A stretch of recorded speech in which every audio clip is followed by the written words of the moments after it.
नमस्कार दर्शक बंधु, अक्षय तृतीया उपलक्षे आपण मन समस्त को शुभेच्छा और अभिनंदन।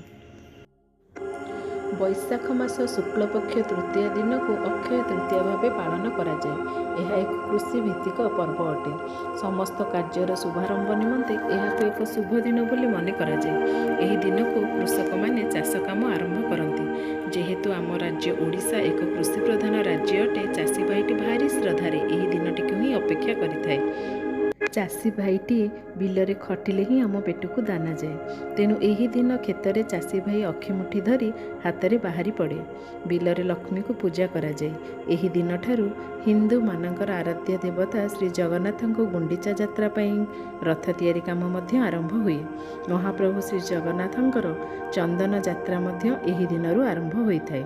पिलामानंक मंगला कामना करी यही दिन 60 जीव छेई पूजा मध्य करा जाए। माँ माने सरारे लिया मुढ़ी इत्यादि धरी शिशु मानंको बांटी थांती।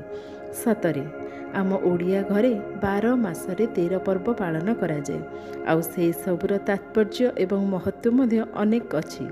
मात्र वर्तमान आमे पाश्चात्य सभ्यतार वर्षपति होई ए सबको भूली जाइजे। आम पिठापଣା आम संस्कृति लोप पाईगलानी बोली चले।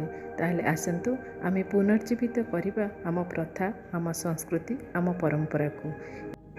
पाश्चात्य संस्कृतिर बशवर्ती न हुई सेठु फेरी आसी आमे ओडिया बोली पुणी गर्व करिबा। जय जगन्नाथ।